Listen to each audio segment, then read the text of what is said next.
Hello বন্ধুরা, প্রেমের রাজমহল চ্যানেলের তরফ থেকে আমি প্রিয়াঙ্কা। আমাদের ভিডিওগুলোর নোটিফিকেশন সবার আগে পেতে হলে নিচে থাকা সাবস্ক্রাইব বাটনটি ক্লিক করে পাশে থাকুন আর বেল আইকনটি প্রেস করে নিন। আমাদের ভিডিওগুলো লাইক, কমেন্ট এবং শেয়ার করতে মোটেও ভুলবেন না। ধন্যবাদ সবাইকে। আজকে আমার জীবনের শেষ দিন, মানে আজ আমার মৃত্যু হবে, কারণ আমি সুইসাইড পয়েন্টে দাঁড়িয়ে আছি। শুনেছি মৃত্যুর আগে জীবনে কি কি কাজ করেছি তা চোখের সামনে ভেসে ওঠে। আমারও চোখের সামনে ভেসে উঠছে কিছুদিন আগের ফ্ল্যাশব্যাক। ফেসবুকে 1 বছর ধরে রিলেশন করার পর আমার গার্লফ্রেন্ডকে সারপ্রাইজ দেওয়ার জন্য বগুড়া থেকে চাঁদপুরে গেলাম। গিয়ে তো আমি নিজেই রীতিমতো সারপ্রাইজ হয়ে গেলাম, কারণ গিয়ে দেখি আজ আমার গার্লফ্রেন্ড উর্মির বিয়ে। তার বিয়ে, অথচ সে গতকাল রাতেই আমার সাথে কথা বলেছে, কিন্তু একটাবার জানানোর প্রয়োজন বোধ করেনি। সেই মুহূর্তে সেখানে দাঁড়িয়ে থাকতেই আমার পা অবশ হয়ে আসছে। কি করতে আসলাম আর কি হয়ে যাচ্ছে ভাবতেই অনেক কষ্ট হচ্ছিল। সে আমার সাথে এতদিন ছলনা করেছে দিনের পর দিন, আর আমি সেটা সত্যি ভেবে তাকে নিয়ে স্বপ্ন দেখতে শুরু করেছিলাম। এমনকি আমার বাসাতেও তার কথা জানিয়েছি। এখন আমার ফ্যামিলির মানুষের কাছে এই মুখটা কেমনে দেখাবো? এভাবে দাঁড়িয়ে থাকতে দেখে একটা লোক আমাকে জিজ্ঞাসা করেই বসলো, ভাইয়া কে আপনি? ভেতরে আসেন। আপনি বরপক্ষ নাকি কোনে পক্ষ? সেই মুহূর্তে আমার কাছে কোনো উত্তর ছিল না, তাই কোনো উত্তর না দিয়েই চুপচাপ চোখের পানি ফেলতে ফেলতে বের হয়ে আসছিলাম। পিছন থেকে লোকটি অনেকবার ডাকছে, কিন্তু কোনো কথাই শুনিনি। কি বা উত্তর দিতাম? আমি তার বয়ফ্রেন্ড, সে আমাকে ছেড়েই সুখী হতে চাইছে, তাই তাকে মুক্ত করে দিলাম। শুধু মনে একটা প্রশ্নই থেকে গেল, কেন আমার সাথে এমন করলো? ভুলটা কি করেছিলাম? এই 2টা প্রশ্ন নিয়েই বাসার জন্য বাসে উঠলাম। বাসে অনেকক্ষণ চিন্তা করেও এই 2টো প্রশ্নের উত্তর মিলাতে পারলাম না। ও, আপনাদের তো আমার পরিচয় দেয়া হলো না, চলুন পরিচয়টা দেয়া যাক। আমি রাজ, বাসা বগুড়া, আর আমার গার্লফ্রেন্ড উর্মি, ওর বাসা চাঁদপুর। ওর সাথে ফেসবুকে পরিচয়, আর সেটা থেকে আমাদের 1 বছরের রিলেশন। এদিকে বাসে থাকা অবস্থায় আম্মু ফোন করলো। আম্মুকে এখন কি জবাব দিব? খুব বড় মুখ করে বলেছিলাম, উর্মি অনেক ভালো মেয়ে, সে আমাকে অনেক ভালোবাসে। আম্মুর ফোন রিসিভ করতেই ওপাশ থেকে আম্মু বলল, কি রে, আর তো ফোন করলি না? ওদিকে সব ঠিকঠাক আছে তো? উর্মিকে নিয়ে বাসায় আসছিস তো? কত দূর তোরা এখন? ওকে ফোনটা দে না, একটু কথা বলবো। আমি আম্মুকে কি বলবো বুঝতে পারছি না। অজান্তেই কান্না চলে আসছে। জোরে কান্না করলে আম্মু কাঁদবে, তাই মুখ চেপে ধরে অনেক কান্না করছি, কোনো কথা বলছি না। রাজ, কথা বলছিস না কেন? সব ঠিক আছে তো? সব ঠিক আছে আম্মু, আমি বাসায় আসতেছি, এসে সব জানাচ্ছি বলেই ফোনটা কেটে দিলাম। যাই হোক, বাস জার্নি করে অবশেষে পৌঁছে গেলাম বগুড়া। সেখান থেকে রিক্সা করে সরাসরি বাসায় পৌঁছে গেলাম। কলিং বেল বাজাতেই আম্মু দরজা খুলে দিল। আম্মু আমার এরকম অবস্থা দেখে বলল, রাজ, কি হয়েছে বাবা? আমি কিছু না বলেই আম্মুকে জড়িয়ে ধরে অনেক কাঁদতে লাগলাম। আমার এরকম করা দেখে আম্মুও কাঁদতে লাগলো। তারপর বলল, কি হয়েছে বাবা, আমাকে বল। তারপর আমি আম্মুকে সব খুলে বললাম। আম্মু আমাকে কি বলে সান্ত্বনা দিবে নিজেই বুঝতেছে না। আমি আম্মুকে বললাম, আমার সাথেই কেন এমন হয় আম্মু? জীবনের প্রথম কাউকে এতটা ভালোবাসলাম, আর দেখো সে আমাকে এভাবে ঠকিয়ে চলে গেল। ও তোর প্রকৃত ভালোবাসা ছিল না। দেখিস, তোর জীবনে অবশ্যই প্রকৃত ভালোবাসা আসবে। সে হাজার দোষের মধ্যেও তোকে ছেড়ে কখনো চলে যাবে না। এখন তুই রুমে গিয়ে একটু রেস্ট কর। তারপর আমি আমার রুমে এসে দরজা লাগিয়ে দিলাম আর ভাবতে লাগলাম কেন ও আমার সাথে এমনটা করলো। সেদিন অনেক কেঁদেছিলাম। প্রতিটা সময় উর্মির স্মৃতিগুলো মনে পড়তো, তখন অনেক কষ্ট পেতাম। এভাবে 3 মাস ডিপ্রেশনে চলে গেছিলাম। রুম থেকে কখনোই বের হতাম না। আম্মু আব্বু ভাবলো এভাবে চলতে থাকলে আমি পাগলই হয়ে যাব, তাই তারা সিদ্ধান্ত নিল আমরা সবাই মিলে ঢাকায় শিফট করব। ওখানে নতুন আবহাওয়া অনেক ভালো লাগবে, আর ডিপ্রেশনও কেটে যাবে। যেই ভাবা সেই কাজ, কয়েকদিনের মধ্যেই আমরা সবাই ঢাকায় চলে আসলাম। নতুন বাসায় উঠলাম। ওখানে গিয়ে নতুন কলেজে আমার ভর্তির ব্যবস্থা করা হলো, কিন্তু পড়াশোনায় আমার কিছুতেই মন বসছিল না। শুধু ভাবতাম এ কষ্টময় জীবন থেকে মুক্তি চাই। তাই একদিন কলেজ থেকে গেলাম সুইসাইড পয়েন্টে সুইসাইড করতে। ব্রিজ থেকে যখনই লাফ দিব হঠাৎ কেউ পিছন থেকে শার্টের কলার ধরে পিছনের দিকে ধাক্কা দিয়ে ফেলে দেয়। ধাক্কা দিয়ে ফেলে দেওয়াতে আমি রাস্তায় পড়ে যাই আর হাতের অনেকটা কেটে যায়। উঠে দাঁড়াতেই যে ব্যক্তি আমাকে ধাক্কা দিয়েছে তাকে কিছু বলতে যাব, তার আগে তার দিকে তাকাতেই আমি অনেক অবাক হয়ে যাই, কারণ সে ছিল একটা মেয়ে। সেই মেয়েটা বোরখা পরে আছে, শুধু চোখগুলো দেখা যাচ্ছে। আমি শুধু অবাক কি হইনি, রীতিমতো তার মায়াবী চোখগুলো দেখে ক্রাশও খাইছি। হাত কেটে গেছে সেদিকে আমার কোনোই খেয়াল নেই, শুধু ভাবতেছি একটা মেয়ের চোখগুলো এত সুন্দর কি করে হতে পারে, যেন সব মায়া তার চোখের মধ্যেই লুকিয়ে আছে। কবি হয়তো তার চোখ দেখে কবিতা লিখেছিল। নাটোরের সেই বনলতা সেনের তার চোখ এত সুন্দর হলে না জানি সে কত সুন্দর, আর তার মনটাই কত সুন্দর। আমার ধ্যান ভাঙলো মেয়েটার ঝাঁঝালো কণ্ঠের ধমকে। মেয়েটা আমাকে বলল, এই আপনি কি পাগল? সুইসাইড করতেছিলেন কেন? আমি শুধু মেয়েটার দিকে তাকিয়ে আছি, কি বলছে সেদিকে কোনোই ধ্যান নেই। তারপর মেয়েটা আবার বলল, এই আপনি কি কথা বলতে পারেন না? পারি তো। এই তো মুখে কথা ফুটছে। সুইসাইড করতেছিলেন কেন? তাতে আপনার কি? আপনি আমাকে বাঁচালেন কেন? ঠিক আছে, আর বাঁচাবো না। এখন বলেন, মরতে চান কেন? ভালোবাসায় ধোঁকা। কি? এই সামান্য কারণে কেউ এরকম ডিসিশন নেয় নাকি? এটা আপনার কাছে সামান্য হলেও আমার কাছে অনেক কিছু। কথা বলতে বলতে মেয়েটা আমার হাতে খেয়াল করলো, তারপর বলল, আরে আপনার হাত তো অনেকটা কেটে গেছে, চলেন আপনাকে হসপিটালে নিয়ে যাই। লাগবে না, মনের ক্ষতের কাছে এই ক্ষতটা কিছুই না। রাখেন তো আপনার আবেগী কথা, আগে হসপিটালে চলেন। আমার ইচ্ছে না থাকা সত্ত্বেও মেয়েটা আমাকে জোর করে হসপিটালে নিয়ে গেল। গিয়ে হাতে ট্রিটমেন্ট করে ব্যান্ডেজ করে দেয়া হলো। হসপিটালের সব বিল মেয়েটাই দিল। ডাক্তার কিছুক্ষণ বিশ্রাম নিতে বলেছে, তাই বসে আছি। মেয়েটাও আমার পাশে বসে আছে। আমি মেয়েটার দিকে আর চোখে তাকাচ্ছি, তার শুধু চোখই দেখতেছি। এত মায়াবী কি বলবো বুঝতে পারছি না। তারপর আমি মেয়েটিকে জিজ্ঞাসা করলাম, আচ্ছা আপনার নামটা কি? আমি রিদি। আর আপনি? আমি রাজ। আমি আপনাকে দেখেছি। আমি অবাক হয়ে বললাম, কোথায় দেখেছেন? আমাদের ভার্সিটিতে। আপনি সব সময় মনমরা হয়ে একা থাকেন। ও আচ্ছা, আপনি কোন ইয়ারে? অনার্স 4th বর্ষ। আমি বিড়বিড় করে বলছি, খাইছে রে আমারে। এমনিতেই তার মায়াবী চোখগুলো দেখে ক্রাশ খেয়ে বসে আছি, তার উপর আবার আমার সিনিয়র হয়ে দুর্বল জায়গায় আঘাত করেছে। কি বিড়বিড় করছেন? কিছু না। আপনি কোন ইয়ারে পড়েন? এই যা, এবার সব বলে দিতে হবে। আমার চুপ থাকা দেখে রিদি আবার বলল, কি হলো, চুপ করে আছেন কেন? বলেন, কোন ইয়ারে পড়েন? জি, অনার্স 2য় বর্ষ। ও, জুনিয়র। এই বয়সে প্রেম, তার উপর আবার সুইসাইড, বাহ। আমি একটু মুচকি হাসলাম। এই 3 মাস পর একটু হাসলাম, তাও রিদির জন্য। তারপর হসপিটাল থেকে বেরিয়ে আসলাম। রিদি আমাকে বলল, তুমি কোথায় থাকো? চলো তোমাকে নামিয়ে দিয়ে আসি। না, আমি একা যেতে পারবো। তুমি আমার ছোট, তাই তুমি করে বললাম, কিছু মনে করো না। সমস্যা নেই, আমিও তুমি করে বলতেই বললাম। আপনি বলে দিছেন, ভালোই হলো। ধন্যবাদ। আচ্ছা, তোমার নাম্বারটা দিবে প্লিজ? কেন? সেটা ফোনেই বলবো, প্লিজ। ওকে, 01927। ধন্যবাদ।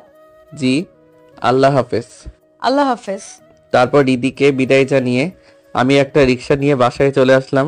কলিং বেল বাজাতেই আম্মু দরজা খুলে দিল।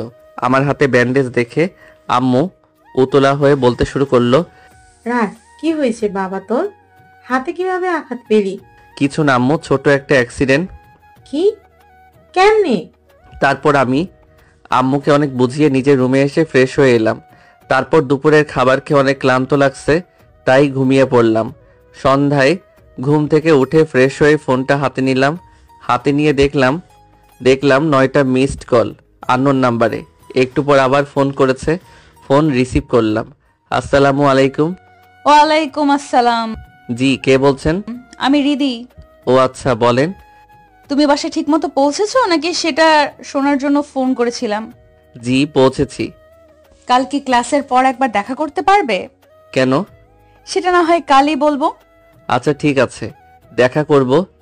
ঠিক আছে, তাহলে আমি টেক্সট করে জানিয়ে দিব কোথায় আসতে হবে। ঠিক আছে। ওকে, রাখছি। আল্লাহ হাফেজ। আল্লাহ হাফেজ। তারপর ফোন রেখে দিলাম আর মনে মনে ভাবতে লাগলাম, একদিনের পরিচয়ে রিদি আমাকে কি বলতে চায়। যাই হোক, কাল তো শুনতেই পাবো। এত চিন্তা করে লাভ নেই। তারপর একটু পড়াশোনা করে রাতের খাবার খেয়ে রুমে এসে তাড়াতাড়ি ঘুমিয়ে পড়লাম। খুব সকালে ঘুম থেকে উঠে ফ্রেশ হয়ে আবার একটু পড়লাম। তারপর গোসল করে সকালের খাবার খেয়ে ভার্সিটির উদ্দেশ্যে রওনা দিলাম। তারপর ভার্সিটি গিয়ে ক্লাস শেষ করলাম। এখানে নতুন ভর্তি হওয়ায় আমার তেমন বন্ধু হয়নি, তাই ক্যাম্পাসে চুপচাপ বসে আছি। হঠাৎ রিদি টেক্সট করে ঠিকানা পাঠিয়ে দিল আর বলল ঠিকানা অনুযায়ী চলে যেতে। আমিও যথারীতি রিদির পাঠানো ঠিকানা অনুযায়ী সেখানে পৌঁছে গেলাম। গিয়ে দেখি রিদি আগেই সেখানে পৌঁছে গেছে। আমি সেখানে গিয়ে দাঁড়াতেই আবার তার চোখের প্রতি ক্রাশ খেয়ে গেলাম। উফ, এই চোখ আমাকে ঘায়েল করেই ছাড়বে। তারপর আমি রিদিকে বললাম, আপনি আমাকে এখানে ডাকলেন কেন, আর কি বলতে চান বলুন। তারপর রিদি তার আঙুল দিয়ে পথশিশুদের দিকে ইশারা করে বলল, তুমি সামনে ওই ছোট ছোট বাচ্চাগুলোকে দেখতে পাচ্ছ? কেন? তাদের দিকে একবার লক্ষ্য করে দেখো। তারা নিজেদের জীবন বাঁচানোর জন্য কত কষ্টই না করছে। জীবন যুদ্ধটা হাসি মুখে লড়ে যাচ্ছে। তাদের কাছে একটা জীবনের অনেক মূল্য। আমি নিশ্চুপ হয়ে শুধু রিদির কথা শুনেই যাচ্ছি। তারপর রিদি আমার দিকে তাকিয়ে বলল, আর তুমি সেই সুন্দর জীবন কোথাকার কোন মেয়ের জন্য দিতে বসেছিলে? জীবনটা কি এত সস্তা তোমার কাছে? তারা জীবন বাঁচার জন্য লড়াই করে যাচ্ছে, আর তুমি দেওয়ার জন্য লড়াই করেছো। ছি! রিদির কথা শুনে সত্যি আমি অনেক লজ্জিত হলাম। ওর কথা শুনে মাথা নিচু করে আছি আর ভাবছি, সত্যি তো রিদি অনেক সুন্দর কথা বলেছে। এভাবে তো আমাকে কেউ বোঝায়নি, এভাবে তো কখনো ভেবে দেখিনি। তারপর আমি রিদিকে বললাম, সরি।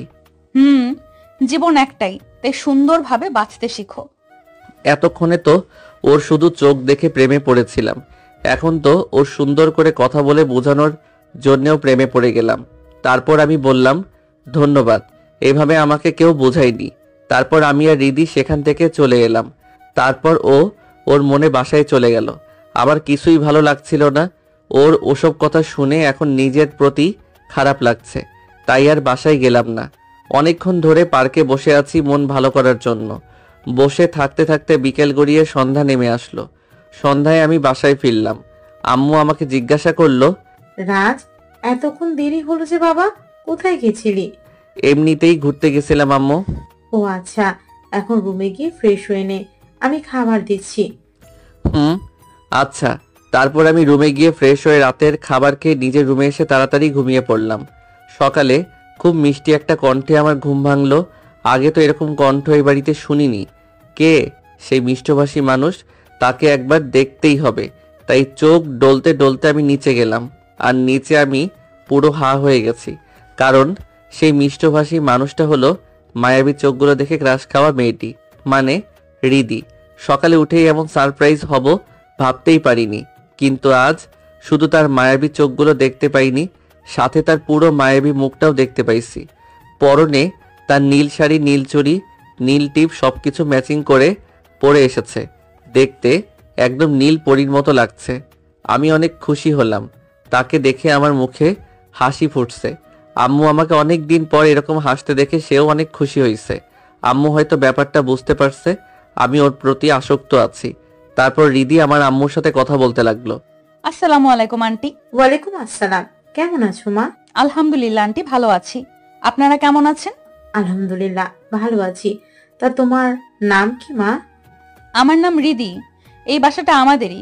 শুনলাম আপনারা নতুন আসছেন, তাই একটু দেখা করতে এলাম আন্টি। আমি মনে মনে বললাম, ও তার মানে রিদি এই বাড়িতেই থাকে, মানে বাড়িওয়ালার মেয়ে। আমার মনে তো লাড্ডু ফুটছে।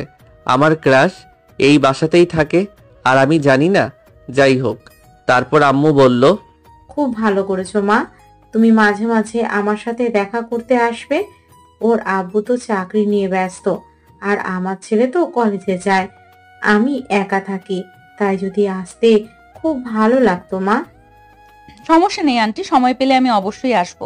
তারপর আম্মু আমাকে দেখিয়ে বলল, মা, এই হলো আমার ছেলে রাজ। আসসালামু আলাইকুম। কি ব্যাপার, রিদি আমাকে দেখে না দেখার ভান করলো কেন? তারপর আম্মুর ডাকে ধ্যান ভাঙলো। কিরে, শুনতে পেলি না? তোকে সালাম দিল। ও, ওয়ালাইকুম আসসালাম। কোথায় পড়াশোনা করো মা? ঢাকা বিশ্ববিদ্যালয়। আমার ছেলেকে ওখানে ভর্তি করে দিয়েছি। ও আচ্ছা, কোন ইয়ার? Second year. আপনি? চতুর্থ বর্ষ। ও আচ্ছা। আচ্ছা আন্টি, এখন তাহলে আমি আসি। আবার পরে আসবো। ঠিক আছে মা, এসো। আমার মনে তো লাড্ডু ফুটতে লাগলো। এ তো মেঘ না চাইতেই বৃষ্টি। আম্মু আমাকে এসে বলল, তোর মেয়েটাকে পছন্দ হয়েছে তাই না? আম্মুর কথা শুনে আমি তো অবাক। আম্মু কেমনে জানলো? তারপর আমি বললাম, না মানে থাক, আর না মানে করতে হবে না, আমারও মেয়েটাকে অনেক পছন্দ হয়েছে। আমি লজ্জা পেয়ে আমার রুমে চলে আসলাম। এসে ফ্রেশ হয়ে খাওয়া দাওয়া করে নিলাম। তারপর আবার কলেজে চলে গেলাম। এসেই সোজা ক্লাসরুমে ঢুকে পড়লাম। 3টা ক্লাস করলাম। ক্লাস শেষ করে আমি আমতলায় এসে বসে আছি। তখন দেখি রিদিও ক্লাস থেকে বের হয়ে চলে যাচ্ছে। হঠাৎ একটা সিনিয়র ছেলে এসে রিদিকে হাঁটু গেড়ে প্রপোজই করে বসলো। আমি তোমাকে অনেক ভালোবাসি রিদি, প্লিজ অ্যাকসেপ্ট মাই লাভ। নিমিষেই আমার মন খারাপ হয়ে গেল। আমার ক্রাশকে প্রপোজ করেছে, খারাপ লাগারই কথা। তারপর দেখি রিদি ওই ছেলেটার কাছ থেকে ফুলের তোড়া নিল। নেওয়ার পর ফুলটা একটু নেড়েচেড়ে দেখে সোজা ছেলেটার মুখে মেরে দিল। তারপর সে সেখান থেকে চলে গেল। কলেজের সবাই হাঁ করে তাকিয়ে আছে, আমিও তাকিয়ে আছি। তবে আমি অনেক খুশি হয়েছি। হঠাৎ একটা ছেলে এসে আমাকে বলল, হাই, আমি মেহেদি। হাই, আমি রাজ। আমি তোমার ডিপার্টমেন্টেরই সেম ইয়ারে, তাই বন্ধুত্ব করতে এলাম।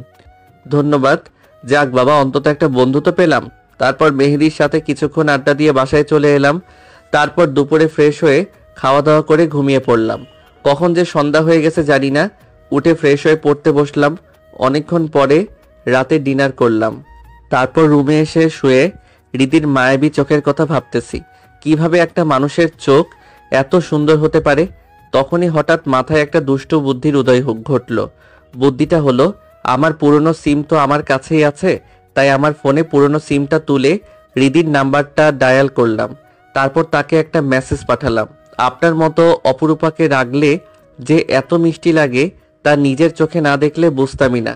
মেসেজটা সেন্ড করার পর ভয়ও লাগলো, যদি রাগ করে। তারপরে ভাবলাম, আমার এই নাম্বার তো চিনেই না, আমি কত বোকা। ধ্যাত। অনেকক্ষণ ফোন নিয়ে এপাশ ওপাশ করতে করতে ফোনের টং শব্দ করে একটা মেসেজ এলো। মেসেজটা রিদিরই ছিল। সে লিখছে, কে আপনি? আমিও লিখে দিলাম, মুখোশের আড়ালে থেকে আপনাকে ভালোবেসে যাওয়া একটা মানুষ। আবার অনেকক্ষণ পর আরেকটা মেসেজ আসলো। মেসেজে লেখা ছিল, মানে বুঝলাম না। কিন্তু মেসেজটা দেখার আর সৌভাগ্য আমার হলো না, কারণ কখন যে ঘুমিয়ে পড়েছিলাম জানি না। খুব সকালে ঘুম থেকে উঠে নামাজ আদায় করলাম। তারপর এসে আবার ঘুমিয়ে পড়লাম। তার একটু পর আম্মু এসে আমাকে ডেকে গেল, কিন্তু উঠলাম না। ইতিমধ্যে আমাদের বাসায় বাড়িওয়ালার মেয়ে মানে রিদি আসছে।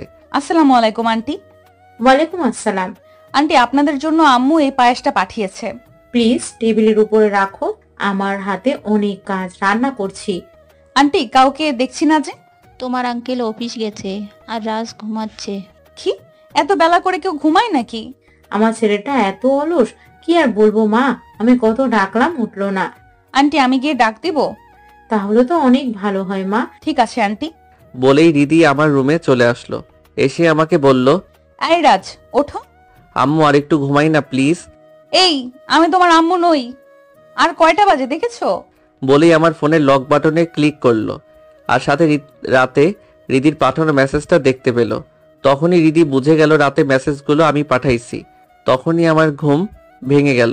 আর চোখ খুলে আমি আবার মায়াবী চোখগুলো দেখতে পেলাম। উফ, এই চোখগুলো আমাকে ঘায়েল করেই ছাড়বে। তারপর আমি বললাম, আপনি আমার রুমে কি করেন? তোমাকে ডাকতে আসছিলাম, তোমার আম্মু পাঠাইছে। ঠিক আছে, আপনি যান। ওকে। বলেই রিদি আমার রুম থেকে চলে গেল। তারপর ফ্রেশ হয়ে হালকা নাস্তা করে ভার্সিটির উদ্দেশ্যে রওনা দিলাম। আজকেও ভার্সিটি আসতে দেরি হয়ে গেল, তাই ক্লাসরুমের সামনে এসে দেখি ম্যাডাম ক্লাস নিচ্ছে। আমি ম্যাডামকে বললাম, ম্যাডাম আসতে পারি?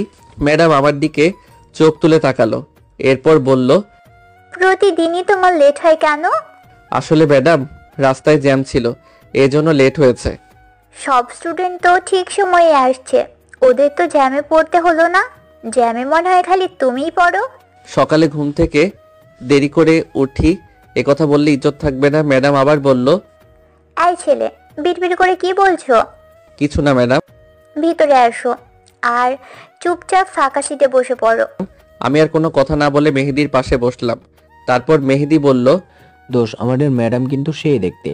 আরে বলদ, ম্যাডাম কম করে হলেও তোর 5-6 বছরের বড়। ম্যাডামকে দেখে তোর লাভ নাই।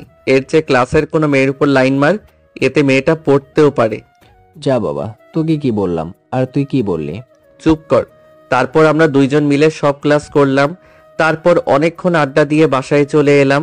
বিকেলে ছাদে গিয়ে বসে থাকি যে রিদি ছাদে আসে কিনা, কিন্তু আজকে সে এলো না। মন খারাপ করে রুমে চলে আসলাম। রাতে খাওয়া দাওয়া করে শুয়ে আছি। ফেসবুকে রিদি নামে সার্চ দিয়ে অনেক আইডিতে নক দিয়ে রাখলাম, কিন্তু তেমন কোনো উপকার পেলাম না। তাই মন খারাপ করে ফোন রেখে ঘুমিয়ে পড়লাম। পরের দিন সকালে উঠে নামাজ পড়লাম। আজ শুক্রবার, তাই আর ভার্সিটি যেতে হলো না। রুম থেকে বের হয়ে ব্রাশ নিয়ে ছাদে চলে আসলাম।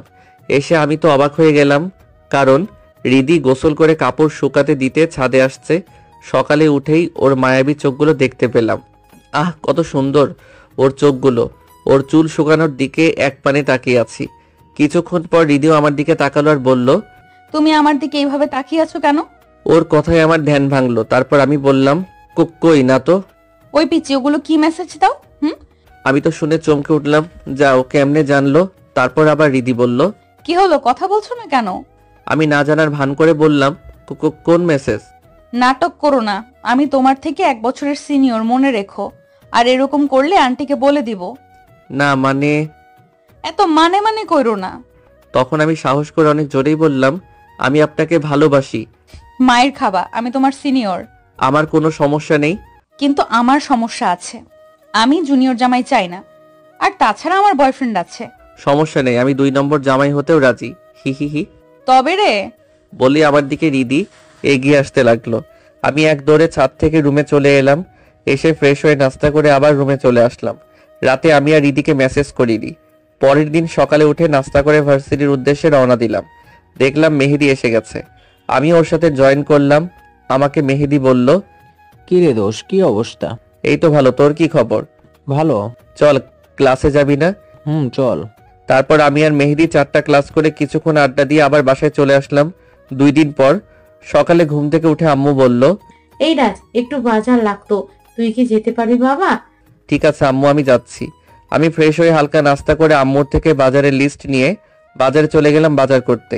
আর এদিকে, আরে রিদিমা আছে, তুমি তো আসোই না। আসসালামু আলাইকুম আন্টি, কেমন আছেন? ওয়ালাইকুম আসসালাম মা, আমি ভালো, তুমি কেমন আছো? আলহামদুলিল্লাহ ভালো আছি আন্টি। আন্টি, আর কাউকে দেখছি না তো? রাজ বাজারে গেছে, আর ওর আব্বু তো অফিসের কাজে একটু বাহিরে গেছে। ও আচ্ছা। রিদিমা, তোমাকে একটা কথা বলতাম, যদি রাখতে। আরে আন্টি, বলে ফেলো না তো, ভনিতা করার কিছু নেই। না মানে, তুমি আর রাজ তো ভার্সিটিতে পড়ো, তাই যদি তুমি একটু ওকে পড়াও, তাহলে আমার ছেলেটা একটু মানুষ হবে। পড়াশোনায় একদম মনোযোগ নেই। রিদি কিছুক্ষণ ভেবে তারপর বলল, ঠিক আছে আন্টি, সমস্যা নেই, আমি ওকে পড়াবো। ওকে, তাহলে আজ থেকে সন্ধ্যা 7টায় যেতে বলবেন। ঠিক আছে মা, বলে দিব। আন্টি, আজ তাহলে আমি আসি। ঠিক আছে মা, আবার এসো। জি আন্টি, অবশ্যই। বলেই রিদি চলে গেল। কিছুক্ষণ পর আমিও বাজার থেকে বাসায় আসলাম। বাসায় এসে ফ্রেশ হয়ে খাওয়া দাওয়া করে ভার্সিটিতে চলে গেলাম। আজকে মেহেদি আসেনি, তাই আমি 2টা ক্লাস করে ভালো লাগছিল না, এই জন্য ক্লাস ফাঁকি দিয়ে বাসায় চলে আসলাম। দুপুরে খাওয়া শেষ করে রুমে গিয়ে দিলাম এক ঘুম। সন্ধ্যায় আমার ঘুম ভাঙলো। ঘুম থেকে উঠতেই আম্মু এসে বলল, আজকে থেকে তুই রিদির কাছে পড়তে যাবি। কিন্তু কেন আম্মু? আমি তো ভালোই পারি। কেমন পারিস তা আমরা ভালোই জানি, এখন তাড়াতাড়ি রেডি হয়ে পড়তে যা। রিদির কাছে পড়তে যাওয়ার কথা শুনে মনে আমার লাড্ডু ফুটছে, কিন্তু সেটা প্রকাশ করতেছি না। তাই আর কোনো কথা না বলে রেডি হয়ে পড়তে গেলাম।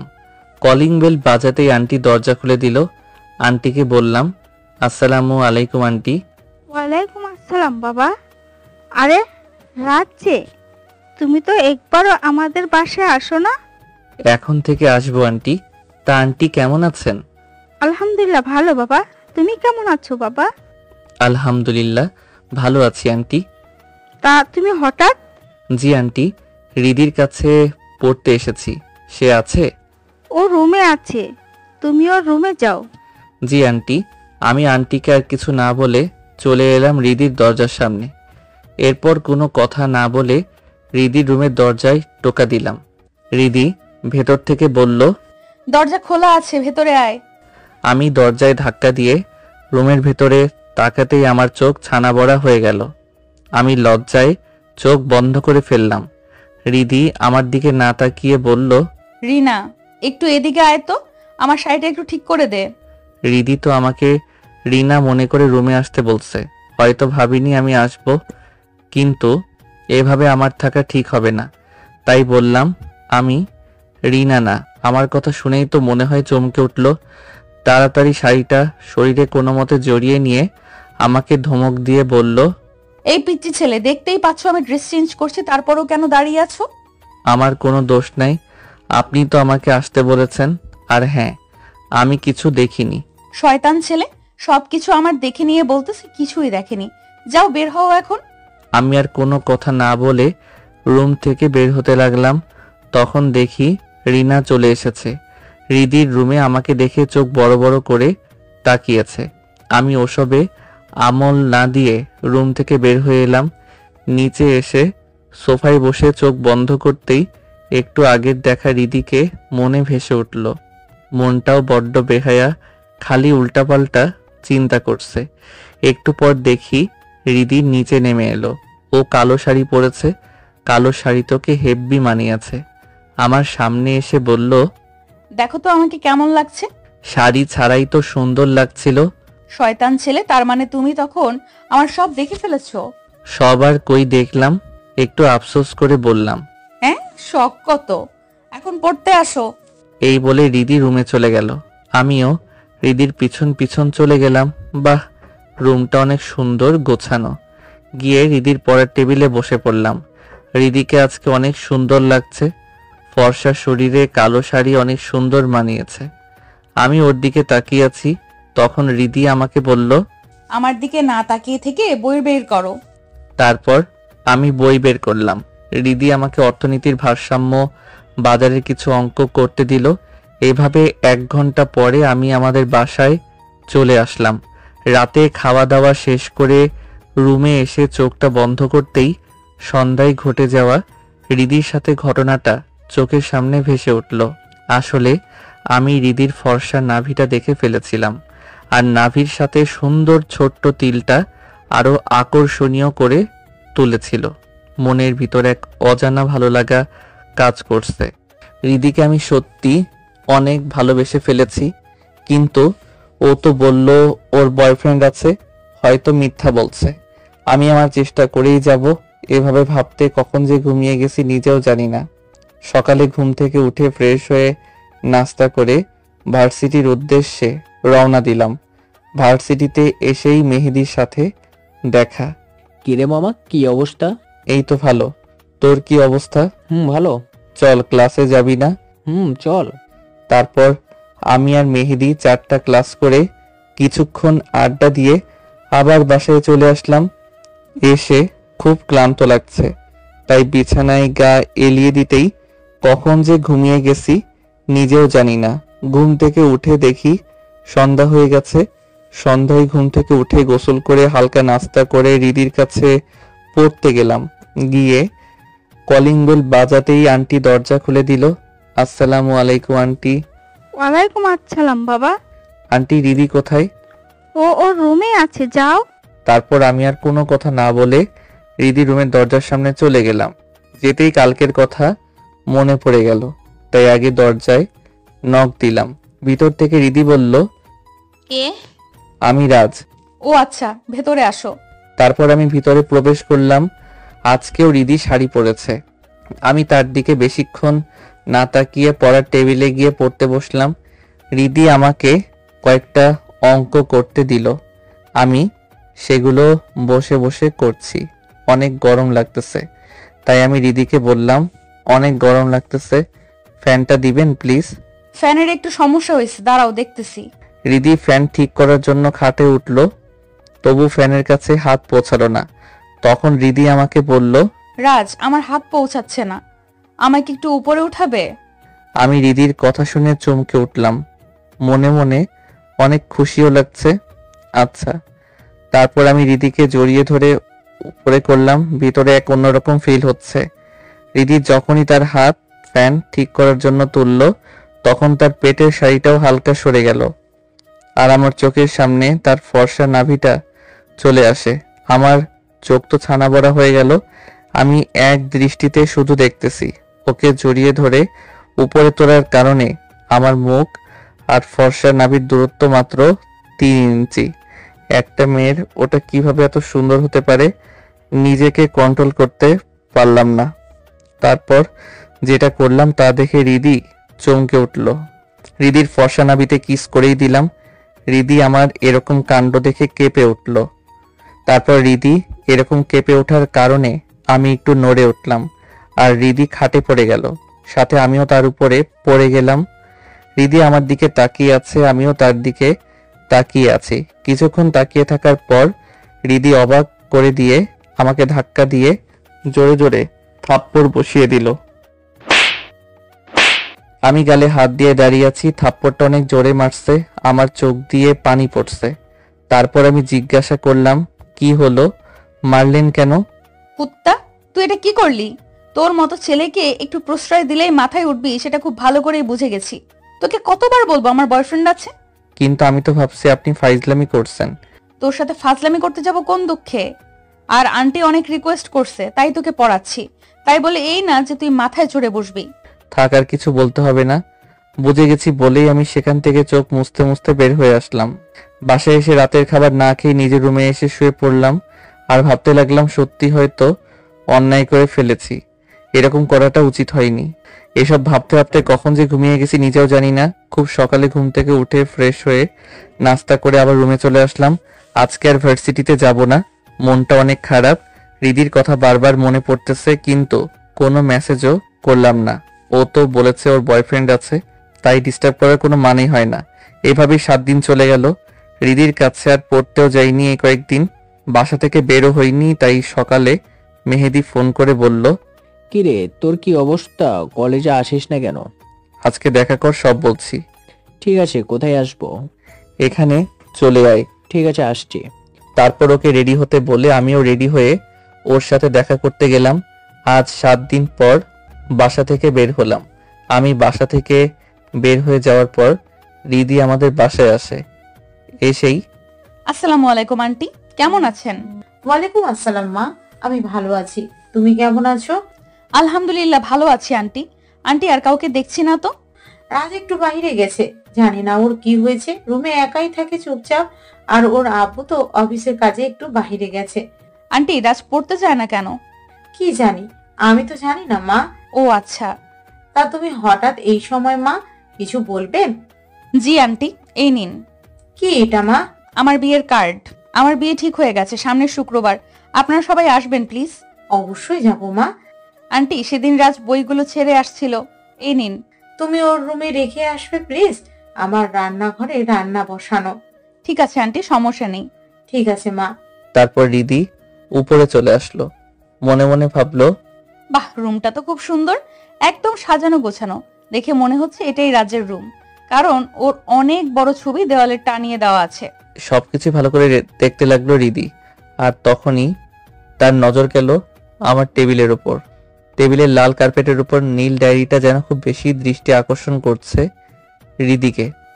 একটু কৌতূহল নিয়ে রিদি টেবিলের কাছে গিয়ে ডায়েরিটা হাতে নিল আর মনে মনে বলল, এটা কি রাজের ডায়েরি? কি আছে এই ডায়েরির মধ্যে? রাজের মনের কথা? এবার কৌতূহলটা যেন আরো বেশি বেড়ে গেল। আমি জানতে চাই রাজের মনের কথা। অন্যের ডায়েরি তার বিনা অনুমতিতে পড়া অন্যায় জেনেও ডায়েরিটা খুললাম। প্রথম পেজ ফাঁকা পড়ে আছে, কিছুই নেই। তাই আবার একটা পেজ উল্টাতে যা দেখলাম তাতে আমার চোখ কিছুক্ষণের জন্য থমকে গেল। সেই পৃষ্ঠায় ডায়েরির সাদা পাতায় পেন্সিলের কালিতে হাতে আঁকা আমার প্রতিচ্ছবি। ছবিটা থেকে যেন চোখ সরানো মুশকিল। হ্যাঁ, এটাই আমি। চোখ, কান, নাক, মুখ সবটাই প্রমাণ করে এটা আমি, কিন্তু তারপরও কিছু একটা তফাৎ আছে। এই ছবির সাথে আমার চেহারার কিছু তো একটা পার্থক্য আছে, কিন্তু সেটা কি? খুব নিখুঁতভাবে দেখতে লাগলো ছবিটাকে। এই ছবি আর চেহারায় কি অমিল আছে? হ্যাঁ, পেয়েছি, অমিল আছে, অনেক অমিল আছে। আর সেই অমিলটা হলো ভালোবাসার। ছবিটা খুব ভালোবাসার সাথে অঙ্কন করা হয়েছে। এই চোখগুলো শুধু চোখ নয়, এই চোখে যে হাজারো মায়ায় ভরা। আচ্ছা, আমার চোখে কি আদৌ এতটা মায়া আছে? আমার তো মনে হয় না আছে। আর এই ঠোঁটের কোণে লেগে থাকা মৃদু হাসিটা, এ যেন কোনো সাগরের ঢেউ। আমার হাসি কি সত্যি এতটা সুন্দর? রাজের মনে আমার এতটা সৌন্দর্য বিরাজ করে? এটা ভেবেই আমার চোখের কোণ বেয়ে জল গড়িয়ে পড়ল। কতটা ভালোবাসলে মানুষ এতটা নিখুঁত ভাবে কারো প্রতিচ্ছবি আঁকতে পারে। আমার কৌতূহল আরো বেড়ে গেল। রাজের বুকে আমার জন্য ভালোবাসার পরিমাণ জানার আগ্রহ আরো বেশি বেড়ে গেল। তাই আবার একটা পেজ উল্টালাম, আর ওই পেজ দেখার পর হৃদির আমার কিছুক্ষণের জন্য থমকে গেল। সে আর আটকে রাখতে পারলো না, শব্দ করে কেঁদেই দিলাম। ডায়েরির সাদা কাগজে বড় বড় অক্ষরে লেখা, ভালোবাসি হৃদি, অনেক বেশি ভালোবাসি। হৃদি চোখ মুছতে মুছতে তাড়াতাড়ি করে আম্মুকেও কিছু না বলে সেখান থেকে চলে গেল। একটু পর আমিও বাসায় চলে আসি। এসে ফ্রেশ হয়ে দুপুরে খাবার সময় আম্মু আব্বুকে বলল, রাজের আব্বু, সামনের শুক্রবার আমাদের বিয়ের দাওয়াত আছে, তুমি যেন কোথাও যেও না, আর তুইও না। কার বিয়ে? আমাদের বাড়িওয়ালার মেয়ে, মানে হৃদি। কার কথা বললে বুঝিনি। আরে আমাদের বাড়িওয়ালার মেয়ে মানে হৃদি। আমার পায়ের মাটি সরে যেতে লাগলো। মনে হচ্ছে কানে ভুল শুনছি। হৃদিও আমার জীবন থেকে চলে যাচ্ছে ভাবতেই কেমন জানি অস্থিরতা কাজ করছে। আমার এরকম কথা দেখে আব্বু আমাকে জিজ্ঞাসা করলো, রাজ, তুমি এমন করছো কেন? কিছু না বলেই খাবারে পানি ঢেলে দিয়ে উঠে চলে যেতে লাগলাম।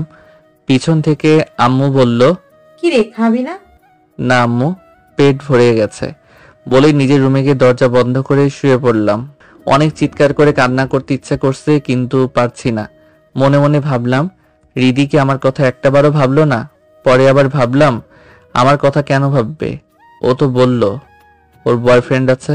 এভাবে অস্থিরতা নিয়ে কখন যে ঘুমিয়ে গেছি নিজেও জানি না। ঘুম থেকে উঠে দেখি সন্ধ্যা হয়ে গেছে। আজকে হৃদিকে অনেক দেখতে ইচ্ছে করছে, তাই পড়তে চলে গেলাম। ওদের দরজার সামনে কলিং বেল বাজাতেই আন্টি দরজা খুলে দিল। আসসালামু আলাইকুম আন্টি। ওয়ালাইকুম আসসালাম। আন্টি হৃদি আছে? না তো বাবা, ও একটু বিয়ের কেনাকাটা করতে গেছে। তবু নির্লজ্জের মতো বললাম, তাহলে ওর রুমে কিছুক্ষণ অপেক্ষা করি। না বাবা, আজকে আর পড়ার দরকার নেই, জানি না ও কখন আসবে। ঠিক আছে আন্টি, আসছি তাহলে। আচ্ছা বাবা। বলেই মন খারাপ করে বাসায় চলে আসলাম। আজকেও হৃদির সাথে দেখা হলো না। দেখতে দেখতে হৃদির বিয়ের দিন এগিয়ে এলো। এই কয়েকদিনে হৃদি ছাদেও আসেনি, আমার সাথেও দেখা হয়নি। আর দেখা করবেই বা কেন? সে তো তার বিয়ে নিয়ে অনেক খুশি। আজ হৃদির গায়ে হলুদ। আমার আব্বু আম্মু সবাই গেছে, আমি যাইনি। গিয়ে বা কি করতাম? ছাদে চুপচাপ দাঁড়িয়ে আছি। শুনেছি সিগারেট খেলে নাকি কষ্ট কমে।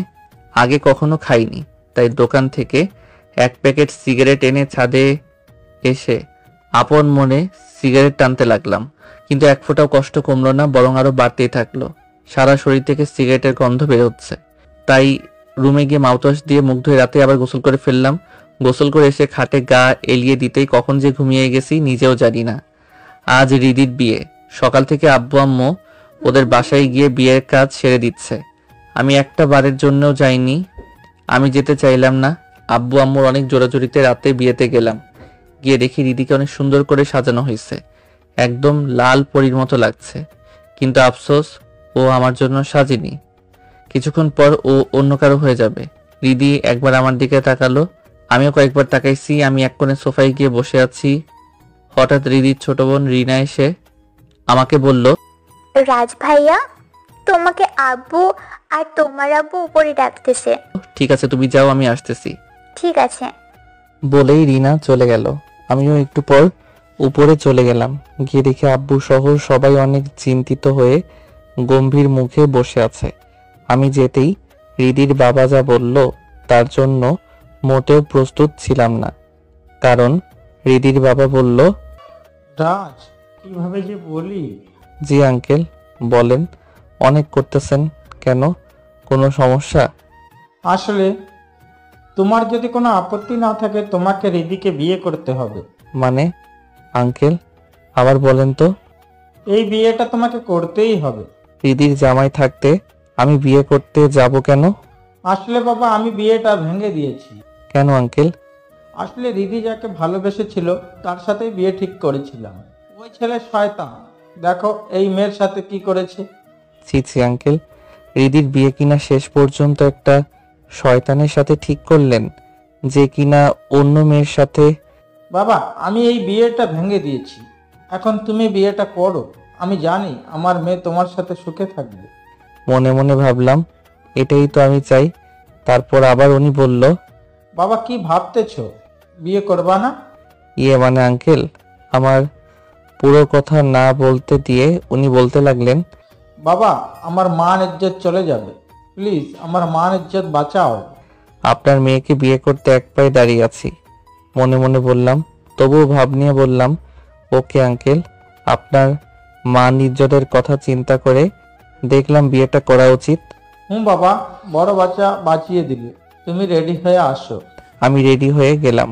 তারপর রিদির বাবার কথা শুনে টাসকি খেলাম। মানুষের মাথায় এত বুদ্ধি হয় কেমনে? আমাকে কেউ কিছু বুদ্ধি ধার দিয়েন, কারণ আমি যখন স্টেজে বসছি তখন রিদির বাবা বলতে শুরু করলো, সবার মনোযোগ আকর্ষণ করছি, সবাই শুনেন। আমার এই মেয়ের বিয়েটা একটা সারপ্রাইজের মধ্য দিয়ে হতে যাচ্ছে। আমার মেয়ে এই ছেলেকে ভালোবাসতো, তাই বাবা হিসেবে মেয়ের ভালোবাসাকে দূরে ঠেলে দিতে পারি না। তাই রিদিকে না জানিয়ে আমি ওর সাথে বিয়ে ঠিক করি, আর কার্ডে অন্য ছেলের নাম বসিয়ে দিয়েছিলাম যেন রিদি বুঝতে না পারে। তা আমার সারপ্রাইজটা আপনাদের কেমন লাগলো? কেউ কেউ ভালো বলতে লাগলো, কেউ সহমত বলতে লাগলো, কেউ কেউ বলতে লাগলো আমার মেয়েকেও এভাবে বিয়ে দিব। বাট সারপ্রাইজ দারুণ ছিল। আমি রিদির বাবা ও মানুষের কথা শুনে 2 মিনিটের জন্য কোমায় চলে গেলাম। ওনার মাথায় এত বুদ্ধি কেন? বুদ্ধিজীবী হিসেবে ওনাকে নোবেল দেওয়া উচিত। বিয়েটা কেমনে ভেঙে গেছে এটা না বলে কিভাবে কথাগুলো বলছে, এটা নাকি সারপ্রাইজ ছিল। রিদিকে দেখলাম আমার দিকে চোখ বড় বড় করে তাকিয়ে। ও ভাবছে আমি ওর বাবাকে ভুলভাল বুঝিয়ে বিয়েটা করতেছি। তারপর কাজী এসে বিয়ে পড়ালো। প্রথম বিয়ে করলে কি করুম অদ্ভুত একটা ফিলিংস কাজ করে। আমার বেলাতেও ব্যতিক্রম না। সব কিছুই তো শেষ, এখন বিদায়ের পালা। দেখি রিদি রাগী চোখে আমার দিকে তাকিয়ে আছে। তারপর বউ নিয়ে আমাদের বাসায় আসতেছি। বাড়ির সাথেই শ্বশুর বাড়ি হয়ে গেল। কি মজা, হেঁটে হেঁটেই যাওয়া যাবে। বাসায় সবাই অনেক খুশি, কিন্তু রিদি মনে হয় খুশি হয়নি। রিদিকে আমার রুমে পাঠিয়ে দেওয়া হলো। কিছুক্ষণ পর আমিও রুমে ঢুকতেছি, কিন্তু আজকে কেমন জানি ভয় কাজ করছে। জানি না আজকে ভিতরে কি ঝড় শুরু হয়। বুকে 2 কেজি সাহস নিয়ে ভিতরে প্রবেশ করতেই দেখি রিদি মাথা নিচু করে বসে আছে। আমি গিয়ে খাটের উপর বসলাম। এমন সময় রিদি আমাকে বলল, তোমার সাথে আমার কিছু কথা আছে। কি কথা বলেন? দেখো, তোমাকে আমি কখনোই স্বামী হিসেবে মানতে পারবো না, কারণ তুমি আমার অনেক ছোট। তাহলে এই বিয়েতে মত দিলেন কেন? তোমার কি ধারণা আমি নিজে থেকে মত দিয়েছি? জীবনেও না। বাবা আমাকে ওনার মরার কসম দিয়েছে, সেজন্য আমি বিয়েটা করেছি। আপনার বাবার কসমের জন্য আপনি আমার জীবন নষ্ট করবেন নাকি? তো আপনি এখন কি চান? তুমি আমার কাছে স্বামীর অধিকার দেখাতে পারবে না। তুমি তোমার মতো আর আমি আমার মতো। ওকে, আমি আপনার উপর না হয় কোনো অধিকার খাটাবো না। অন্তত আমার মা বাবার সামনে একটু নাটক করিলেন, না হলে ওনারা অনেক কষ্ট পাবে। চেষ্টা করব। আমি আর কিছু না বলে খাটে ঘুমাতে যাব। এমন সময় রিদি আবারও চিৎকার দিয়ে উঠে আর আমাকে বলে, কি করছো তুমি? কি করলাম? ঘুমাতে যাচ্ছি। ঘুমাবে ভালো কথা, কিন্তু খাটে কেন? তাহলে কোথায় ঘুমাবো? যেখানে খুশি সেখানে ঘুমাও। দরকার হলে সোফায় ঘুমাও, বাট খাটে ঘুমাতে পারবে না। এটা আবার কেমন কথা? খাট থাকতে সোফায় কেন ঘুমাবো? কারণ তোমার সাথে এক খাটে ঘুমানোর কোনো ইচ্ছেই আমার নেই। সো তুমি খাটে ঘুমাবেন না। আমি আর কিছু না বলে একটা বালিশ নিয়ে লাইট অফ করে সোফায় ঘুমিয়ে পড়লাম। রিদিও খাটের উপর শুয়ে পড়ল। আমার কিছুতেই ঘুম আসছে না। পরে আমি উঠে বেলকনিতে চলে গেলাম। মনে মনে ভাবতে লাগলাম, আমার মতো অভাগা হয়তো পৃথিবীর আর দ্বিতীয়টা নেই। এই বাসর ঘর নিয়ে কত কিছু চিন্তা করে রাখছি, বাট কিছুই হলো না। এমন সময় খেয়াল করলাম রুম থেকে কান্নার আওয়াজ আসছে। আমি তাড়াতাড়ি রুমে ঢুকে লাইটটা অন করলাম। দেখলাম রিদি ফুপিয়ে ফুপিয়ে কাঁদছে। লাইটটা অন করতে কান্না বন্ধ করে দিল। তারপর আমি বললাম, কি ব্যাপার, আপনি এখনো ঘুমাননি? আর কান্না করতেছেন কেন? না, এমনি। তুমি কোথায় ছিলে? বারান্দায় ছিলাম। ঘুমিয়ে পড়েন, বেশি রাত জাগলে আবার শরীর খারাপ করবে। হ্যাঁ, তুমিও ঘুমিয়ে পড়ো। আমি আর কিছু না বলে লাইটটা অফ করে দিলাম। খেয়াল করে দেখলাম ওর মোবাইলে একটা ছেলের ছবি। এবার বুঝতে পারছি রিদি কেন কান্না করছে। হয়তো ছেলেটাকে অনেক ভালোবেসে ফেলেছে, কিন্তু ছেলেটা ওকে ঠকালো। মেয়েরা এমন ছেলে বেছে বেছে কেন ভালোবাসে আল্লাহ জানে। মনে মনে বললাম, বালিকা তুমি আমাকে চেনো না, আমি কোন জলের মাছ। তোমাকে আমার প্রতি দুর্বল করে তারপর প্রত্যেকটা কথার প্রতিশোধ নিব। কোথাকার একটা ছেলের জন্য তুমি আমার ভালোবাসাকে 2 টাকার দামও দিচ্ছ না। এসব ভাবতে ভাবতে কখন যে ঘুমিয়ে গেছি মনে নেই। সকালবেলা একটা মিষ্টি কাণ্ডে ঘুম ভাঙলো। তাকিয়ে দেখি এটা রিদি, এইমাত্র গোসল করে আসছে। ওর চেহারাটা অনেক মায়াবী লাগছে। আবারও ক্রাশ খেয়ে গেলাম। আমি অনেকক্ষণ তাকিয়ে থাকার পর রিদি বলল, ওই এইভাবে ছ্যাঁচড়াদের মতো তাকিয়ে না থেকে তাড়াতাড়ি উঠে ফ্রেশ হয়ে নাও, আম্মা এসে কয়েকবার ডেকে গেছে নাস্তা করার জন্য। আমি কিছুই না বলে ওয়াশরুমে চলে গেলাম। ফ্রেশ হতে হতে ভাবলাম, রিদি মনে হয় জীবনেও আমাকে মেনে নিবে না। ফ্রেশ হয়ে রুমে আসতে দেখলাম রিদি মনমরা হয়ে বসে আছে। আমাকে দেখেই নিচে চলে গেল। আমিও রেডি হয়ে নিচে গেলাম। গিয়ে দেখি আমি ছাড়া সবাই বসে আছে, সবাই একসাথে নাস্তা করলাম। এরপরে রাতে যখন আবার ঘুমাতে যাই, গিয়ে দেখি রিদি আগে থেকেই বিছানায় শুয়ে আছে। আমি কিছু না বলে ছাদে চলে গেলাম। সারা রাত ওখানেই কাটিয়ে দিলাম। এইভাবে 1 সপ্তাহ চলে গেল। রিদির সাথে আমার আর তেমন কথা হয় না, দরকার ছাড়া আর কোনো কথা নেই। আরো কয়েকদিন পর সকালে নাস্তা করে কলেজের উদ্দেশ্যে রওনা দিলাম। কলেজে এসেই মেহেদির সাথে দেখা। তখন সে বলল, কি রে দোষ, কি অবস্থা? এই তো ভালো, তবে একটা কথা বলবো। বল। আমি বিয়ে করে নিয়েছি রিদিকে। কি ফাইজলামি করছিস তাই না? আরে না, শোন তাহলে। তারপর ওকে সব ঘটনা খুলে বললাম। কি বলিস দোষ, ট্রিট দে। আরে ট্রিট পরে নিস, সে আমার সাথে অনেক খারাপ ব্যবহার করে, সেটার কি করা যায়? চিন্তা করিস না, সব ঠিক হয়ে যাবে। তারপর ক্লাস করলাম। দুপুরে খাওয়ার সময় হয়ে গেল, তাই ক্যান্টিনে বসে চিন্তা করলাম রিদিকে একটা কল দেই, খেয়েছে কিনা জিজ্ঞেস করি। এরপর রিদিকে কল দিলাম। কিছুক্ষণ রিং হওয়ার পর কলটা ধরলো। বিরক্ত নিয়ে বলল, কি ব্যাপার, তুমি এই সময় কেন কল দিলে? কেন? না মানে খেয়েছেন কিনা জানার জন্য। দেখো, তোমাকে আমাকে নিয়ে এত ভাবতে হবে না, আমাকে আমার মতো থাকতে দাও। এ কথা বলে কল কেটে দিল। বুঝলাম না রিদি কেন আমার সাথে এইরকম ব্যবহার করে। আমি তো ওর ভালো চাই, তবু সে কেন বোঝে না। তারপর সব ক্লাস করে বাসায় চলে আসলাম।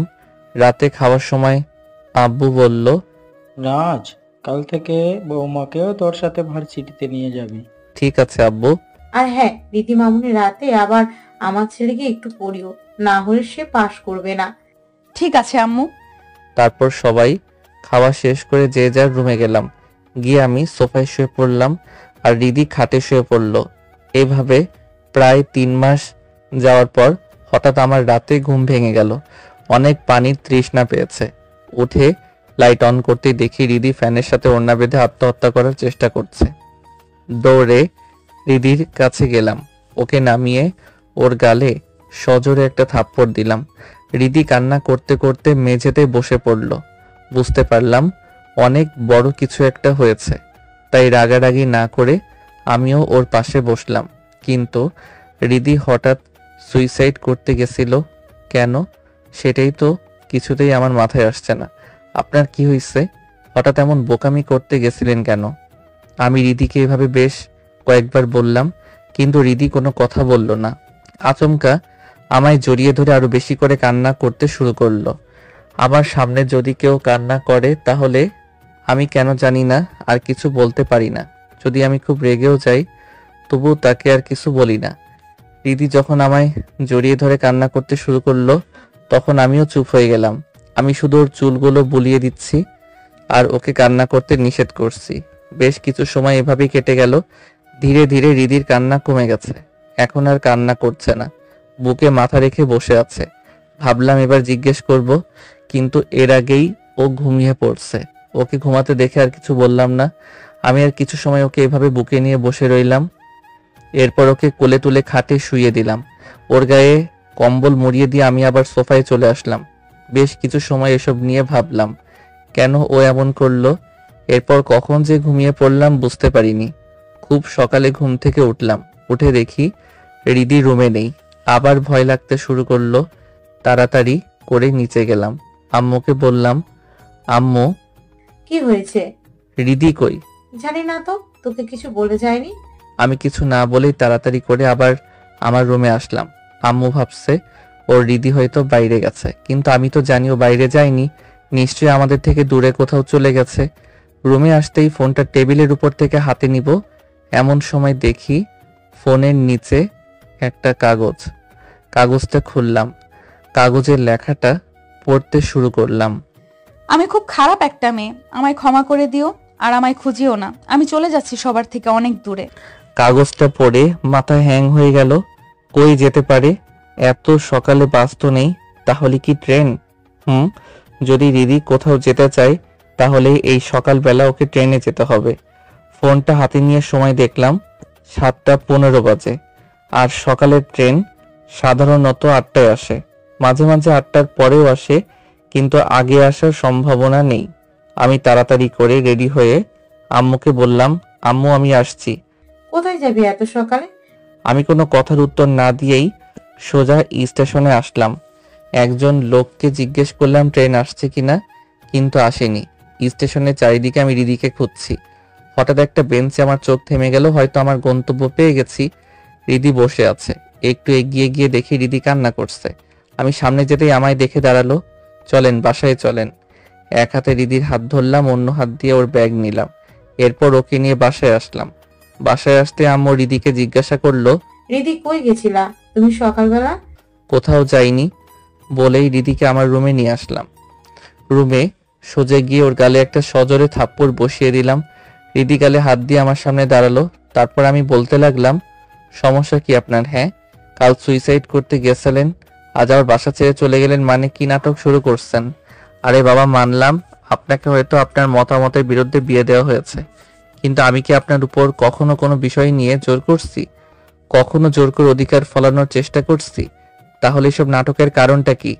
রিদি শুধু চুপ করে মাথা নিচু করে আমার কথা শুনছে। তারপর আমি আবারও বলতে শুরু করলাম, দেখেন, আমি আপনাকে আমার শারীরিক চাহিদা মেটানোর জন্য বিয়ে করিনি। যদি শারীরিক চাহিদা মেটানোর জন্য বিয়ে করতাম তাহলে আপনার ইচ্ছে দেখার অপেক্ষায় থাকতাম না। আমি আপনার বাবার কথাই বিয়ে করছি। মানে আপনার বয়ফ্রেন্ড একটা চিট, আরো মেয়ের সাথে সম্পর্ক আছে, আর এটা তোমার বাবা জানতে পারে, তাই বিয়েটা ভেঙে দেয়। বিশ্বাস না হলে এই ভিডিওটা দেখেন। তারপর আমি রিদির বয়ফ্রেন্ডের কুকীর্তির ভিডিওটা রিদিকে দেখালাম।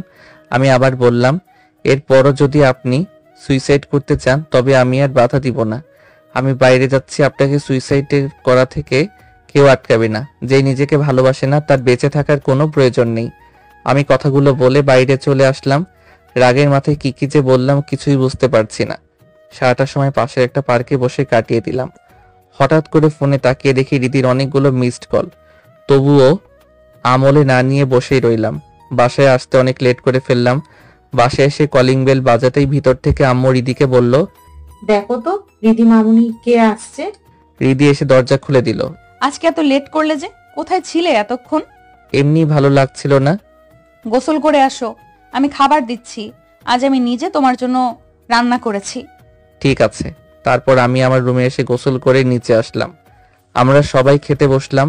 রিদি বেড়ে দিচ্ছে। আম্মু বলল, রিদি মামুনি তুমিও আমাদের সাথে খাবে, বসো। আমি এখন খাবো না আম্মু, আপনারা আগে খেয়ে নেন। বলেই রিদি আমার দিকে তাকিয়ে আছে। তারপর আমি বললাম, বসতে বলছে বসেন, সকাল থেকে তো আপনিও কিছু খাননি। আমি বসতে বলার পর রিদি খেতে বসলো। আমি বুঝতে পারলাম রিদি আম্মুকে কি যেন একটা ইশারা করছে। তারপর আম্মু আমাকে বলল, রাজ রান্না কেমন হয়েছে? ও আচ্ছা, তাহলে এটাই ছিল ইশারার কারণ। খুব সুন্দর হয়েছে। খাওয়া শেষ করে বসে কিছু সময় টিভি দেখলাম। টিভি দেখা শেষে উঠে রুমে এসে শুয়ে পড়লাম। আর আমি যদি দুপুরে একবার ঘুমাই তাহলে মাগরিবের আজানের আগে আর জাগনা পাই না। ঘুম থেকে সন্ধ্যায় জাগলাম। বাইরে এসে দেখি রিদি কার্টুন দেখছে। আমাকে দেখে রিদি বলল, সারা দিন এত ঘুম তোমার কই থেকে আসে, অলস ছেলে একটা। আর আপনি তো খুব কর্মঠ। আমি রিদির সাথে কথা বলতে বলতে রান্নাঘরে আসলাম। একটু কফি বানাবো, পানি গরমে দিলাম। কি করছো? কফি বানাবো। আমায় বললেই তো বানিয়ে দিতাম। আপনি কার্টুন দেখছিলেন তাই ভাবলাম নিজেই বানিয়ে নেই। তখন আম্মু মজা করে বলল, বাহ, কবে থেকে নিজের কফি নিজে বানাতে শিখলি? আর আমাকে তো কখনো বলিসনি তুমি কাজ করছো, আমার কফি আমি বানাই। আম্মুর কথা শুনে একটু লজ্জাই পেলাম। তাই নিজের রুমে চলে আসলাম। এসে রিদির কাছে কিছুক্ষণ পড়লাম। তারপর রিদি রাতের খাবার রেডি করতে গেল। কয়েকটা ঝাড়ি খাওয়ার পর মেয়েটা যে এতটা ভালো হয়ে যাবে আগে বুঝিনি। বুঝতে পারলে ঝাড়িটা অনেক আগেই দিতাম। রাতে খাওয়া দাওয়া করে আমি নিজের রুমে এসে দেখি রিদি রুমে নেই, হয়তো ছাদে গেছে। তাই আমিও ছাদে চলে আসলাম। ছাদে রিদি একা একা আনমনে আকাশের দিকে তাকিয়ে আছে। সকালে তোমার সাথে বাজে ব্যবহার করার জন্য সরি। আমার কণ্ঠ শুনে একটু চমকে গেল আর সাথে সাথে চোখ মুছল। মনে হচ্ছে আবার কান্না করছে। তারপর রিদি বলল, আরে না, তুমি তো ঠিকই করেছো। আপনি কান্না করছেন? তোমাকে আমি কিছু কথা বলতে চাই। হ্যাঁ বলেন। আমি জানি তুমি অনেক শান্ত মনের একজন মানুষ, কিন্তু আমার কথা শেষ না হওয়া পর্যন্ত তুমি কোনো কথা বলবে না। প্রমিস করো। কি এমন কথা? আগে প্রমিস করো। আচ্ছা বাবা, প্রমিস। আমি প্রেগনেন্ট। এইটুকু বলেই রিদি থেমে গেল। আমারও চারপাশটা মনে হয় ঘুরতে লাগলো। আকাশ থেকে এক টুকরো মেঘ মনে হয় আমার মাথায় এসে পড়ল। আমি কি ভুল শুনলাম? আমি ওকে আজ পর্যন্ত স্পর্শ করিনি, অথচ রিদি আজ বলছে ও নাকি প্রেগনেন্ট। আমার পৃথিবীটা মনে হয় থমকে গেল। তারপর আমি অবাক হয়ে রিদিকে বললাম, কি বলছেন আপনি এসব? আমি তোমাকে আগেই বলছি, আমার কথা শেষ না হওয়া পর্যন্ত তুমি কোনো কথা বলবে না। বলেন। যে ছেলেটাকে তুমি ভিডিওতে দেখিয়েছিলে ওটাই আমার বিএফ, জানোই তো। ওর সাথে আমার প্রায় 3 বছরের সম্পর্ক। রিলেশন থাকা অবস্থায় ও আমার সাথে শারীরিক সম্পর্কের প্রস্তাব দেয়। আমি না করে দিই, কিন্তু পরবর্তীতে ও আমায় অনেক রিকোয়েস্ট করে, বিশ্বাসের কথা বলে। এরপর নিজের ইচ্ছা না থাকা সত্ত্বেও ওর সাথে শারীরিক সম্পর্কে জড়িয়ে পড়ি। কয়েকদিন আগে মাথা ঘোরা আর বমি হওয়ার লক্ষণ পাওয়ার পর আমি ডাক্তারের কাছে যাই। তখন জানতে পারি আমি প্রেগনেন্ট। তাই রাতে বাসায় এসে সুইসাইড করার চেষ্টা করি, কিন্তু আপনি সেই সময় চলে আসেন। এরপর বাচ্চার ব্যাপারে ওকে সব জানাই ফোন দিয়ে। তখন ও বাচ্চার দায়িত্ব নিতে চাইছিল। আমায় বাসার টাকা গয়না নিয়ে চলে আসতে বলে। প্ল্যান অনুযায়ী আমরা পালাবো, কিন্তু ও আবার আমার সাথে চিট করে। আমার থেকে টাকা গহনা সব কিছু নিয়ে আমায় ফেলে চলে যায়। বলেই রিদি কান্না করেই চলছে। আমি কি বলবো, কিছু বলার ভাষা হারিয়ে ফেলেছি। রিদি বেশ কিছু সময় একা একা কান্না করলো। আমিও চুপচাপ দাঁড়িয়ে শুধু দেখলাম। কিছু সময় পর রিদি স্বাভাবিক হয়ে আবার বলা শুরু করলো, এই মুখ এখন বাসায় আমি কেমনে দেখাবো? তোমার সামনেই বা যাবো কিভাবে? তাই আত্মহত্যা করতে চাইছিলাম। আমি শুধু চুপ করে আছি। কিছুক্ষণ পর রিদি আবার বলতে শুরু করলো, আমি তোমার বাসার কাজের মেয়ের মতো থাকবো, তোমার সব কথা মেনে চলবো। তুমি আমার এই অপরাধের জন্য যা শাস্তি দিবে তাই মাথা পেতে নিব, কিন্তু তবুও তুমি আমায় প্লিজ বাসা থেকে বের করে দিও না। বলেই রিদি কান্না করতে করতে আমার সামনে হাঁটু ফেলে হাত জোর করে বলল। আমি আরো কিছু সময় চুপচাপ থাকলাম। এরপর ওকে তুললাম। আপনার পেটে যে বাচ্চা আছে সেটার কি করবেন? নষ্ট করব। দেখেন, আপনি একে তো একটা পাপ করেছেন, বিয়ের আগেই অন্য পুরুষের সাথে শারীরিক সম্পর্কে জড়িয়েছেন, তাতে আবার বাচ্চা নষ্ট করার কথা বলছেন। দোষটা আপনি আর আপনার বেঈমান বিএফ করছে, কিন্তু এতে তো এই বাচ্চার বিন্দু মাত্র দোষ নেই। যে দোষ করেইনি তাকে শাস্তি দেওয়া কোনো বিধানে উচিত নয়। সমস্যা নেই, এই বাসায় থাকবেন, আর আপনার বাচ্চাও। রিদি অবাক হয়ে আমার মুখের দিকে তাকিয়ে আছে। তারপর বলল, তুমি সবকিছু এত সহজে কি করে মেনে নিলে? রিদির কথা শুনে আমি মুচকি হাসলাম। তারপর বললাম, দেখেন, এখানে আপনার দোষ নেই তা নয়, আপনারও দোষ আছে, কিন্তু যে আপনার সাথে প্রতারণা করছে তার দোষটাই বেশি। আপনি তো আপনার বিশ্বাস প্রমাণ করেছেন, কিন্তু যখন তার পালা ছিল তখন সে আপনাকে রেখে চলে গেছে। আর আপনার সাথে এই প্রতারণা করছে কে? কোনো মেয়ে জাতি নয়, পুরুষ জাতি আপনার সাথে প্রতারণা করছে। একজন পুরুষের প্রতারণার শিকার হয়ে আপনার পুরুষটার উপর আস্থা উঠে গেছে। আবার যখন আমিও আপনার সাথে বাজে ব্যবহার করে আপনাকে বকাবকি করব, তখন আপনার পুরো পুরুষ জাতির উপর থেকে আস্থা উঠে যাবে। যেহেতু দোষ একজন পুরুষ করছে, তাই একজন পুরুষ হিসেবে এটা মানিয়ে নেওয়া আমার দায়িত্ব। আর সবাই যদি একইভাবে প্রতারণা করে যায় তবে পৃথিবীটা আর চলবে না, থেমে যাবে নিজ অক্ষের উপর। আর সব থেকে মূল কথা কোনটা জানেন? আমারও একদিন সন্তান হবে, হতে পারে সেটা মেয়ে, আর মেয়েদের বুদ্ধি সচরাচর কম হয়। আজ আপনার সাথে যা হয়েছে কাল যদি আমার মেয়ের সাথেও হয়। আজ আমি আপনাকে মেনে নিলাম, আর ভবিষ্যতে আমার মেয়ের ভুলটাও ওর প্রিয় মানুষ মেনে নিবে, এই প্রত্যাশাটা করতে পারবো এখন। আজ আপনি অসহায়, ওই দিন আমার মেয়েও অসহায় হতে পারে। আজ যদি আমি আপনাকে ফিরিয়ে না দেই তাহলে আল্লাহ ওই দিন আমার মেয়েকেও ফিরিয়ে দিবে না ইনশাল্লাহ। আর সব সময় একটা কথা মাথায় রাখবেন, যখন আপনার সাথে খারাপ কিছু হবে তখন নিজেকে এই বলে সান্ত্বনা দিবে যে আল্লাহ যা করে সব কিছু আমাদের ভালোর জন্য করে। রিদি তখন থেকে আমার দিকে এক দৃষ্টিতে তাকিয়ে আছে আর মনে মনে ভাবছে, ছোট মানুষ, এসব কথা মাথায় আসে কিভাবে? তুমি সব কিছু কেমন সহজভাবে ভাবো, সবাই যদি তোমার মতো করে ভাবতো। জীবনটা যত সহজভাবে চিন্তা করবেন ততই সহজ হয়ে যাবে, এটা তো আপনার কাছেই শিখেছি সেদিন। তুমি শুধু তোমার বাসায় কাজের মেয়ের জায়গাটুকু দিও আমায়। দেখেন, আমি আপনাকে বিয়ে করছি, তাই আপনি এই বাড়ির বউ। তোমাকে দেওয়ার মতো আমার কাছে কিছুই নেই।